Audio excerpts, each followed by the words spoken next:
Thank you. We have a bit of feedback? No? Okay, good. Okay. Right. So what can we know about what this conference is calling a day in the deep future, 50 years hence?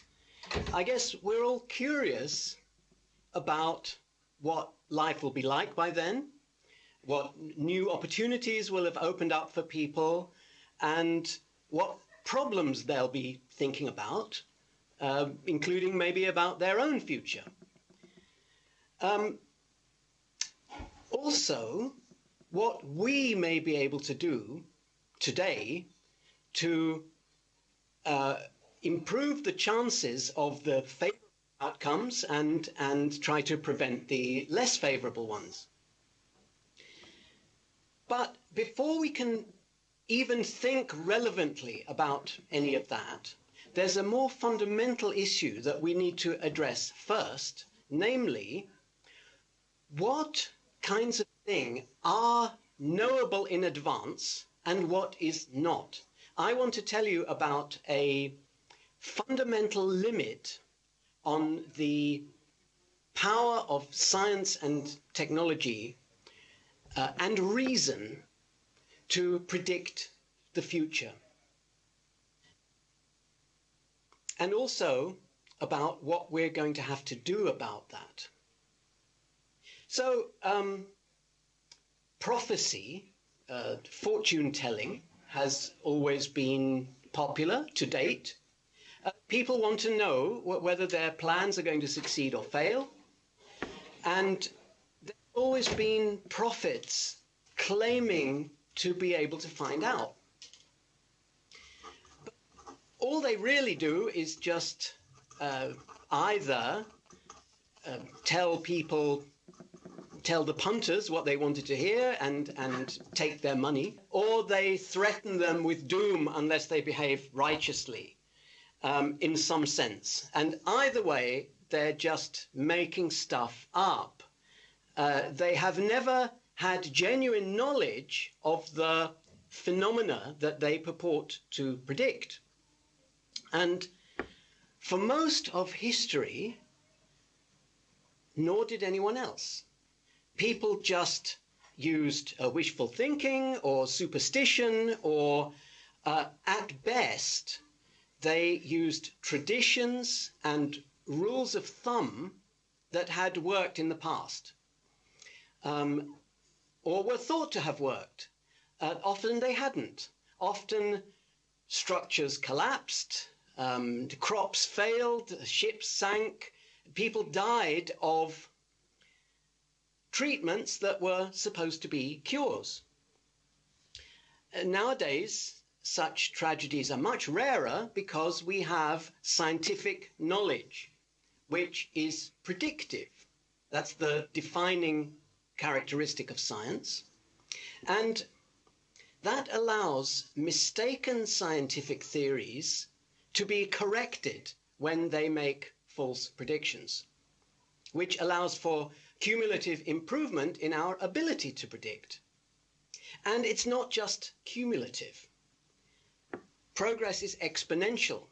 And that's basically because scientific knowledge is not just testable, it's explanatory. It derives its predictions from an understanding of how things actually work. So we don't predict the maximum safe load of a bridge from past experience anymore.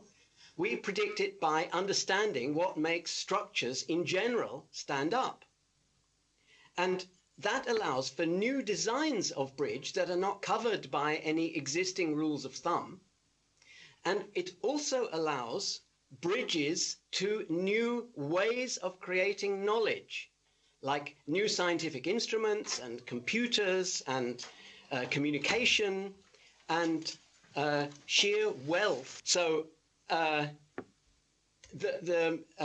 of the things that explanatory knowledge provides is wealth, which allows for the creation of new knowledge in the sense of increasing the repertoire of physical transformations that human beings are capable of causing or preventing also.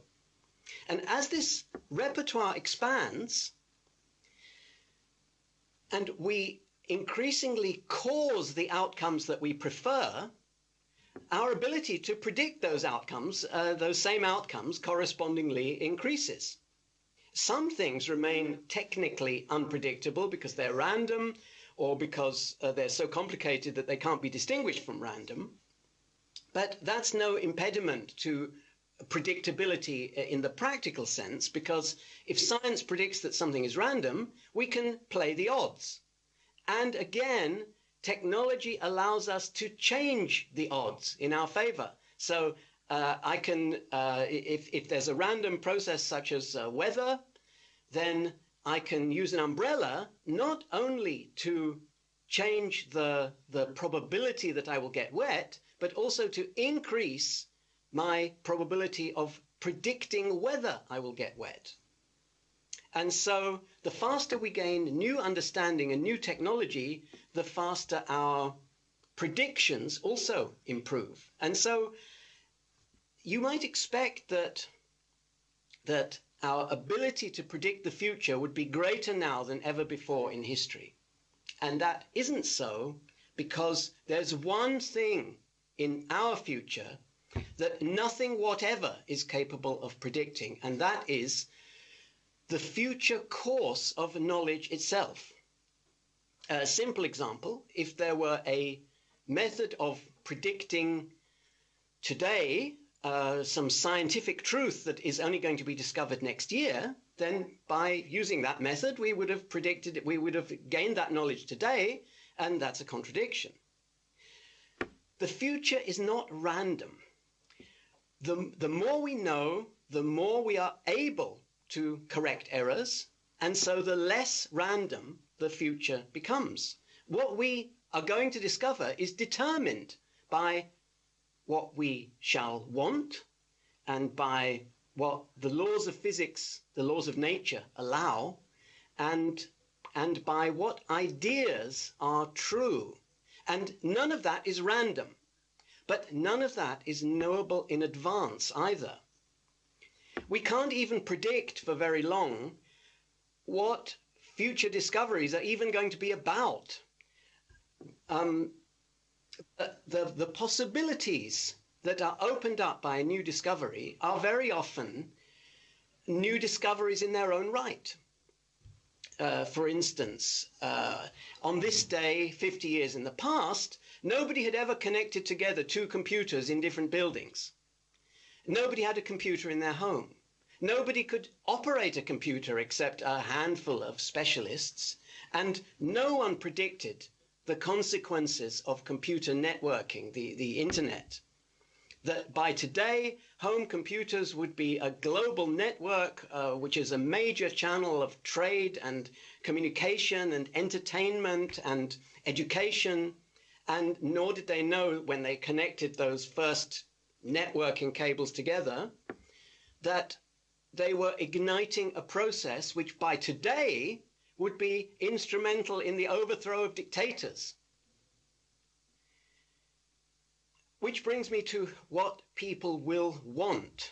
50 years ago, some far-sighted people realized that the new technology of jet airliners was soon going to make it normal for ordinary people to travel abroad for jobs and education and holidays, and they were right.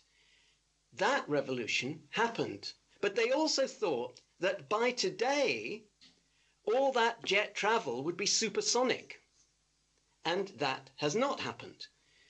People at some point decided that supersonic travel is morally unacceptable. And also the moon colony, the Mars expedition, and nuclear power. By even the late 1970s, people no longer wanted what people had wanted at the early 60s. And because of that unpredictable change, their prediction of what our lives were going to be like was false.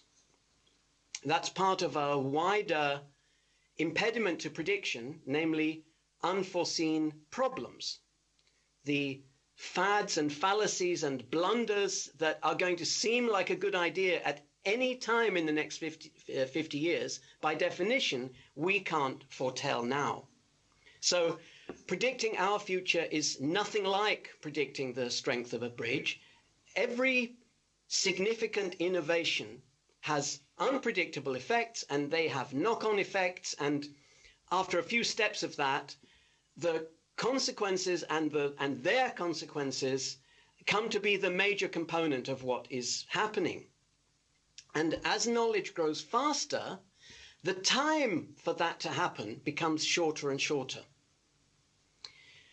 The growth of knowledge is the only impediment to our ability to predict the future, but in this respect, it's decisive. It will impose an ever closer planning horizon beyond which we are blind to the most important determinants of what is going to happen. So we face a paradox. The more we create knowledge, the less we know about our future. And yet, as ideas are transforming our lives ever faster, it becomes ever more necessary to plan and prepare for that effect. This is a new predicament for our species. Historically, knowledge was very sparse, it changed very rarely, and the little that people thought they knew was also mostly wrong. And so prediction of the type that I've been discussing was correspondingly easy. One could predict what life was going to be like in 50 years' time because it was going to be much like one's own life. Something like a plague might strike unpredictably, but the means of coping with plagues would be unchanged. There'd be a different king, but the role of a king would be unchanged. The laws of the land, people's means of making a living, and the patterns of their personal lives, their values, their common sense, none of that would have changed. Our situation is profoundly different. All those things are already changing on a timescale much faster than a human lifetime. Now, mistakes are inevitable, and the exponential growth of knowledge causes an exponentially increasing rate of mistakes, unforeseen mistakes. And we need to prepare for contingencies that we don't know about today because they're going to be dominated by knowledge that we do not yet have, or by ignorance that we do not yet know is relevant. How do we do that? Well, fortunately, the answer to that is knowable. The only thing that can solve this problem is the same thing that caused it in the first place, the power of explanatory knowledge, because some explanations do reach beyond the planning horizon. One example is the argument that I've just been giving, that the planning horizon has got to come ever closer. And another is that although the content of our explanations will be changing, the nature of explanation itself will not. Even beyond the planning horizon, problems will be soluble by conjecture and criticism, creative thought, error correction, and that will itself give rise to new problems, and so on. So, therefore, consider what kind of knowledge is needed to cope with unforeseen dangers and disasters, both unintended and also the malevolent use of technology by criminals or enemies of civilization. The only possible defense against that, against the unforeseen, is a general purpose knowledge. It's like to prepare for an epidemic of a known disease, you can stockpile known cures and known preventive means. But to cope with unknown diseases, one needs general explanations of how diseases and healthy processes work. The same holds for all unknown dangers and unknown opportunities. We can only prepare for them with explanatory knowledge that was not created for the specific purpose that it will eventually be used for, but for its own sake. We also need the means of implementing unforeseen solutions. That's technological knowledge, and again, as powerful and general as possible, and wealth, the ability to cause transformations, as large as possible. Knowledge notoriously can be used for good or evil, but the growth of knowledge is good. If it ever slows down, we're already in danger. Among other things, the world's bad guys need only get ahead in one unpredictable way, and they'll threaten unlimited harm.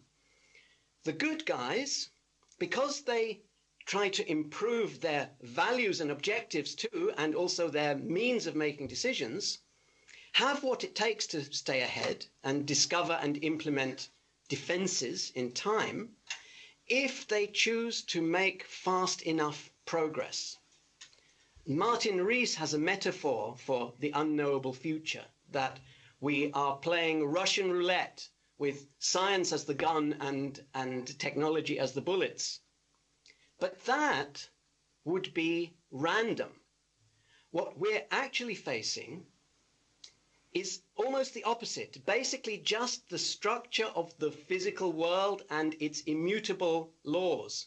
But we are running into a world of unknown dangers and opportunities, and our only defense against that is the universality of explanatory knowledge and the desire to create it and to apply it.